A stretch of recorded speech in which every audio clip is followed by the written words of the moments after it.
साजिशों का कोई चेहरा नहीं होता और हादसों पर किसी का पहरा नहीं होता। नमस्ते, मैं हूं दिग्विजय सिंह। अभी ये जो वीडियो रिकॉर्ड कर रहा हूं, ठीक अब से 10 मिनट पहले एक मेरे ही मित्र की बहन के साथ ऑनलाइन फ्रॉड हो गया। हुआ क्या, वो आपके लिए जानना बहुत जरूरी है, क्योंकि अगर आपने वो जान लिया तो शायद आपके साथ फ्रॉड करने की कोई कोशिश करेगा तो आप अपने आप को बचा ले जाएंगे। दरअसल उनके मोबाइल पर एक मैसेज आता है कि इंश्योरेंस का प्रीमियम बकाया है और लिंक भी दिया हुआ है, और जिस चैनल के लिए, जिस अकाउंट के लिए, जिस बैंक में उनका अकाउंट है, जहां जिसके लिए काम कर रही थी, तो उसका लिंक बकायदा सब कुछ वहां दिया गया था। तो उन्होंने क्या किया, वो जो मैसेज आया हुआ था उस मैसेज पे क्लिक कर दिया। क्लिक करते ही एक पेज ओपन हुआ। वो पेज हूबहू वैसा ही था जैसा बैंक का होता है, और उस पेज पे उन्होंने जो जो डिटेल्स थी वो सारी डिटेल्स भरी और प्रीमियम डाला, ओके का बटन दबा दिया। अब नॉर्मली क्या होता है कि आदमी ये सब करके निश्चिंत हो जाता है कि यार चलो घर बैठे बैठे एक काम और हो गया, प्रीमियम भरनी थी, अपने भर दिया। 2 मिनट बीते थे। 2 मिनट के अंदर उनके पास बैक टू बैक 3 मैसेजेस आते हैं, एसएमएस आते हैं, और तीनों में 49,000 रुपए का ट्रांजैक्शन किया गया था। यानी कि 2 मिनट के अंदर उनके अकाउंट से 1.5 लाख रुपए लगभग खत्म हो गए, निकाल लिए गए। जब तक उनको ये सारी चीजें समझ पाती, वो सिंकिंग हो पाती, वो चीजों को सोच पाती कि क्या हुआ, तब तक 1.5 लाख गायब। ये जो नुकसान हुआ है, इस नुकसान से वो बच सकती थी, आप बच सकते हैं।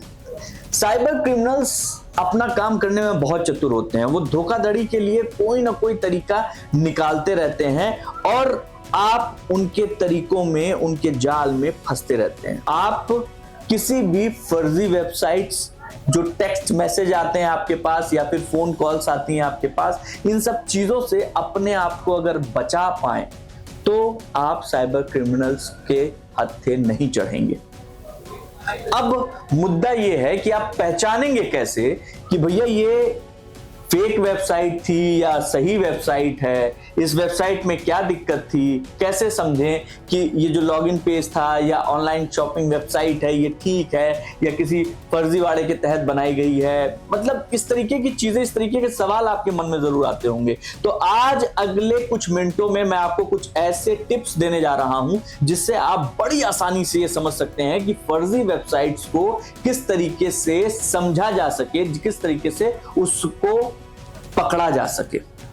तो सबसे पहले आपको मैं कुछ दिखाना चाहता हूं, आप पहले उसको देखिए जो मैं दिखाना चाहता हूं, उसके बाद आपको समझ में आएगा। मैं आपको दिखाना चाह रहा हूं, इस पे ध्यान दीजिएगा। आप अगर इस डेस्कटॉप पे ध्यान दीजिए, आप यहां क्लिक करते हैं तो आप देखेंगे ये वेबसाइट का नाम लिखा हुआ है https:/www.apple.com, और इसके ठीक नीचे एक और लिखा हुआ है https:/www.apple.com। अब बताइए इसमें अंतर क्या है? आपसे मैं जानना चाहता हूं इन दोनों में अंतर क्या है। एकदम सेम ही है, लेकिन दोस्त ये सेम नहीं है। यहां पे अंतर क्या है? यहां पे जो साइबर फ्रॉड्स हैं, जो साइबर क्रिमिनल्स हैं, उन्होंने क्या किया है, www.apple.com, लेकिन यहां ऊपर है www.apple1e.com। एक नजर में देखेंगे, झटके से देखेंगे, लापरवाही से देखेंगे तो दोनों बिल्कुल सेम नजर आ रहा है, लेकिन अगर गौर फरमाएंगे तो ये यल है और ये 1 है। बस इतना सा अंतर आपके अकाउंट को खाली कर सकता है। इसलिए कभी भी किसी भी लॉगिन करने से पहले किसी भी लिंक पर, यूआरएल लिंक इसको कहते हैं, यहां पे अगर क्लिक करने जा रहे हैं आप तो यकीन से सावधान होके देख लीजिए, पढ़ लीजिए कि आप कहां क्लिक कर रहे हैं, वेबसाइट का नाम क्या लिखा हुआ है। दूसरी चीज, ये जो HTTPS लिखा हुआ है, HTTPS का मतलब है ये सिक्योर्ड है, S का मतलब है ये सिक्योर्ड है। कोई भी ऐसी वेबसाइट जो सिर्फ HTTP पे खत्म हो रही है, वो आपके लिए, आपके बैंक अकाउंट के लिए, आपके अपने मोबाइल या लैपटॉप के लिए हानिकारक हो सकती है। तो ऐसे किसी भी लैपटॉप, किसी भी लिंक पर क्लिक मत कीजिए जिसपे सिर्फ HTTP हो, S ना हो। S का सिंबल ही बताता है कि आप जो है सिक्योर लॉगिन करने जा रहे हैं।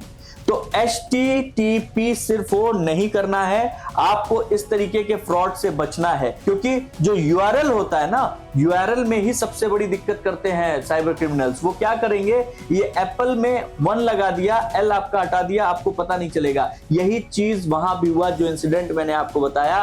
बैंक का नाम बिल्कुल हूबहू वही था, बस उसके आगे उन्होंने एक लाइन, एक शब्द प्रीफिक्स कर दिया, आगे लगा दिया, वही शब्द पीछे भी रहता है। तो सामने वाले को पता ही नहीं चला, वो कंफ्यूज हो गया और उसके अकाउंट से 1.5 लाख गायब हो गए। ये एक 2 साइन मैंने आपको बताई। तीसरी साइन की बात करता हूं, जब भी आप जो है किसी भी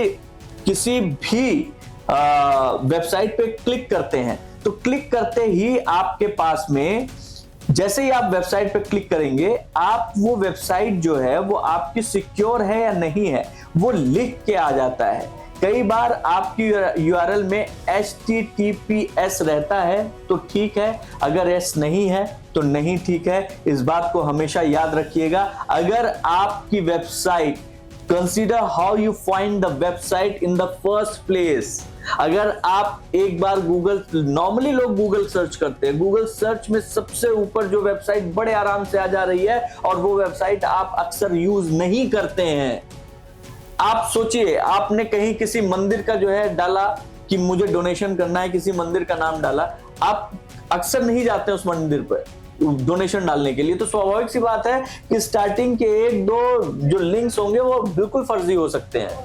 इसलिए आपको इस बात का ध्यान देना है कि आप जहां जाना चाहते हैं उसका प्रॉपर या तो URL ID आपके पास हो, तब जाइए। अगर URL ID नहीं है आपके पास, तो आप उसकी वेबसाइट या कहीं और से उसको सर्च करके बाकायदा उसके बारे में जानकारी लेकर पहले सुरक्षित हो जाइए, फिर कुछ काम कीजिएगा।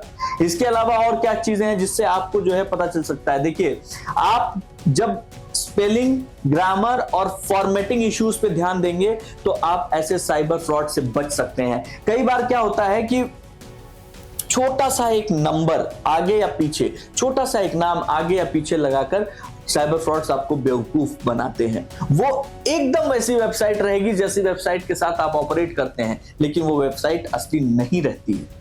तो इसलिए इस बात का भी ध्यान दें कि कोई स्पेलिंग या फिर कोई ग्रामेटिकल मिस्टेक या उसकी फॉर्मेटिंग कैसी है, वो आपको सावधान रखेगी, वो आपको सुरक्षित रखेगी। इसके अलावा आपका जो डोमेन है उसकी उम्र, ये डोमेन वाला चक्कर जो है वो थोड़ा सा टेक सेवी लोगों को ज्यादा समझ में आता है, लेकिन अब तक मैंने जो आपको समझाया है उसके हिसाब से अगर आप चलते हैं तो यकीन मानिए आप अपने बैंक अकाउंट को, अपने मोबाइल को, अपने लैपटॉप को सुरक्षित रख सकते हैं। किसी भी तरीके का फ्रॉड अगर आपके साथ हुआ है, उसको तुरंत तत्काल 1930 नंबर लिख लीजिए, सेव कर लीजिए, 1930, इस पर तुरंत रिपोर्ट कीजिए, क्योंकि यही एक ऐसा तरीका है जिससे आप साइबर फ्रॉड में जो रकम गंवा चुके हैं उसको वापस पा सकते हैं। तो आज क्राइम पथ में इतना ही, जल्द मिलेंगे एक नए टॉपिक के साथ। बहुत शुक्रिया।